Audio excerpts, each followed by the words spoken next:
নিজে নিজে লেখে উনি স্বাধীনতার ঘোষণা পাঠ করলেন, ঠিক না? এটি তো সত্য ইতিহাস। এইটাকে মিথ্যা বানানোর জন্য কত রকমের ফন্দি ফিকির হলো, লাভ কি হলো ভাই? 15 বছর যে তাবিজ করে খাওয়াইলেন পোলাপানদেরকে, সেই তাবিজ খাওয়া পোলাপানি তো আপনাদের শেখ সাহেবের মূর্তিগুলো ভাঙছে, ঠিক কিনা বলেন? কেন ভাঙছে? ভাঙছে হচ্ছে যে মিথ্যাকে তারা সহ্য করতে পারে না। প্রিয় ভাইরা, আমাদেরকেও খেয়াল করতে হবে। যে দলটা 5ই আগস্টে বিদায় নিয়েছে, সেই দলটা থেকে কিন্তু আমাদের শিক্ষার অনেক কিছু আছে। আছে কিনা বলেন?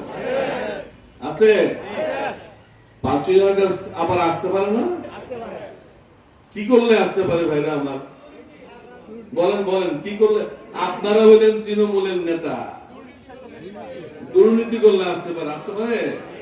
আর কি করলে আসতে পারে?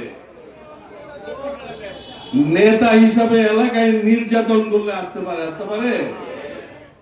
নেতাগিরি দেখাইতে গেলে আরেকজনের উপর অত্যাচার করলে আসতে পারে? পারে? নেতাদের ভাই আত্মীয় স্বজন পরিচয় দিয়ে সেই সমস্ত দুর্নীতি করলে আসতে পারে? আসতে পারে? আপনারা একমত? ভাই, এটা মাথায় রাখবেন, তাহলেই হবে। আমি আপনাদেরকে অনুরোধ করব, এইটা মাথায় রাখবেন।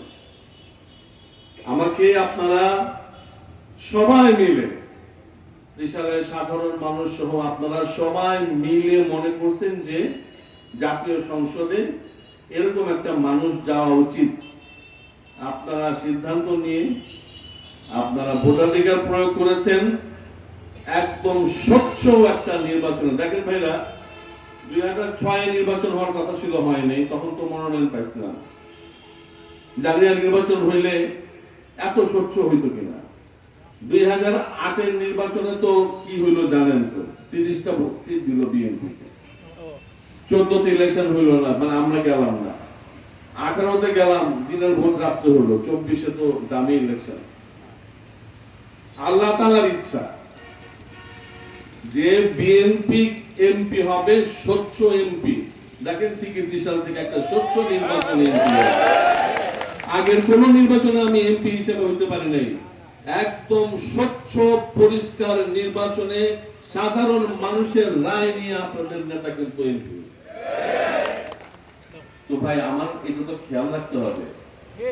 সাধারণ মানুষ যেমন স্বচ্ছতার সাথে নির্বাচনটা দিল, আমাদেরকে তো স্বচ্ছতার একটা ব্যাপার আছে। সাধারণ মানুষ এইবার নির্বাচনে গিয়ে টের পান নাই? সাধারণ মানুষের মনের ভিতরে কি আছে টের পাইছেন নাকি? আমি বলতে চাই না, আমি কিন্তু পুরাটাই পেয়েছি। নাহলে লাস্ট 10 দিন আমি পাগলের মতো 40টা 42টা মিটিং একদিনে করতাম না। আমি কিন্তু বুঝে ফেলছি যে মাঠের অবস্থা কি এবং সাধারণ জনগণের মধ্যে আমাদের অবস্থানটা কি, যার জন্য পাগলের মতো ছোটাছুটি করছে আপনাদেরকে নিয়ে। আপনাদেরকে ধন্যবাদ, আপনারা সবাই ছিলেন আমার সাথে, কিন্তু আমাদেরকে কভার করতে হয়েছে। অনেক জিনিস কভার করতে হয়েছে যেগুলা আমরা চিন্তাও করি নাই যে মানুষ আমাদের থেকে এত দূরে চলে গেছে। মানুষকে আমাদের কাছ থেকে দূরে যাইতে দিয়েন না। আপনাদের কাছে অনুরোধ, সাধারণ মানুষকে আমাদের কাছ থেকে দূরে রেখে দিয়েন না। সাধারণ মানুষের সাথে থাকেন, তাদের সুখ দুঃখের মধ্যে থাকেন, তাদের রাজনীতিটা তাদের সেবা হিসেবে নেন।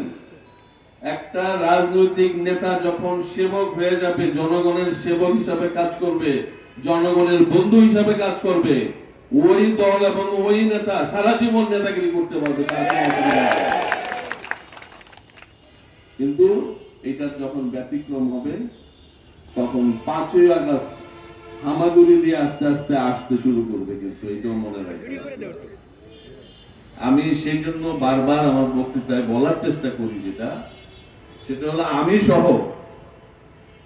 এক সময় কি কথা ছিল,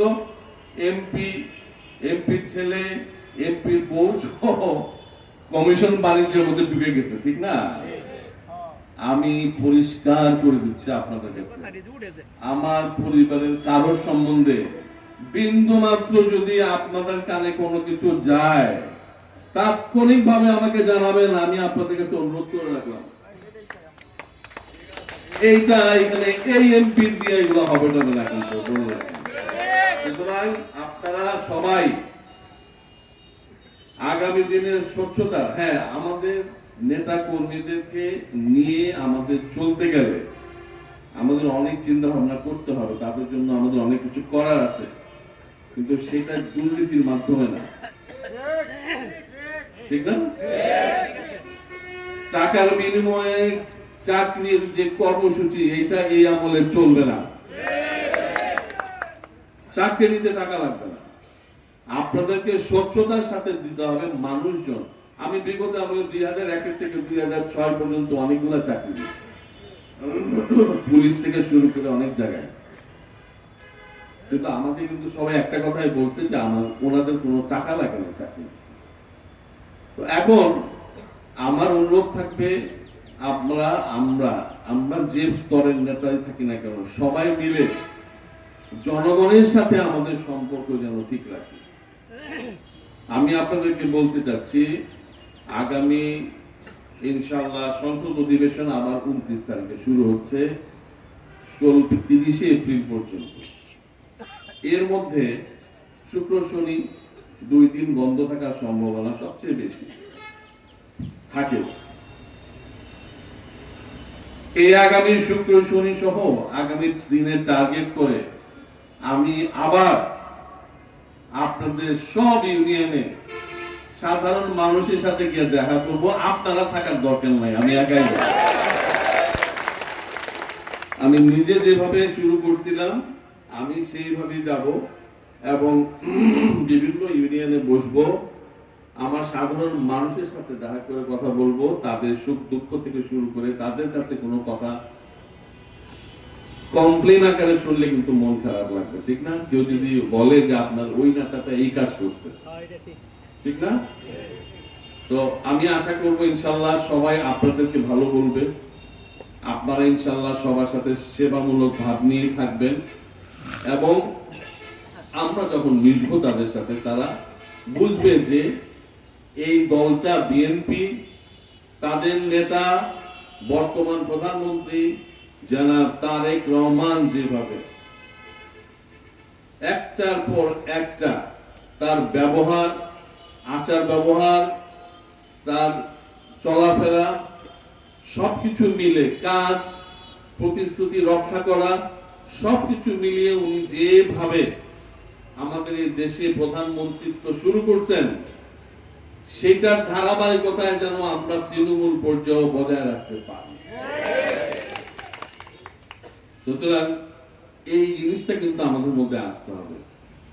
আমাদের মধ্যে এই জিনিসটা আসলে সাধারণ মানুষ আশ্বস্ত হবে, তখন তারা বলবে যে তারা যে ভোটটা দিয়ে এমপি বানাইছে এই দলটারে সেটা ঠিক করছে। দেখেন আজকে সারা বাংলাদেশে চাঁদাবাজির কোন চত নাই, কোথাও আছে নাকি? কারণ হচ্ছে মাথা ঠিক, সব ঠিক, ঠিক না? তারেক রহমান ঠিক, সারা বাংলাদেশে বিএনপি ঠিক, ঠিক কিনা বলেন? এইটাই দরকার আমাদের, এইটাই আমাদের দরকার।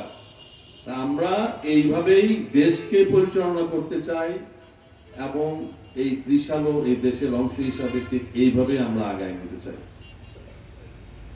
আগামী দিনে জাতীয় সংসদে এলাকা নিয়ে কথা হবে। আমার বিশেষভাবে একটা বিষয় আমাকে খুব শিগগিরই সংসদে দাঁড়িয়ে বলতে হবে, সেটা হচ্ছে জাতীয় পর্যায়ে নজরুল জয়ন্তী উৎসব। ইনশাআল্লাহ আমি ইতিমধ্যে নোটিশ দিয়ে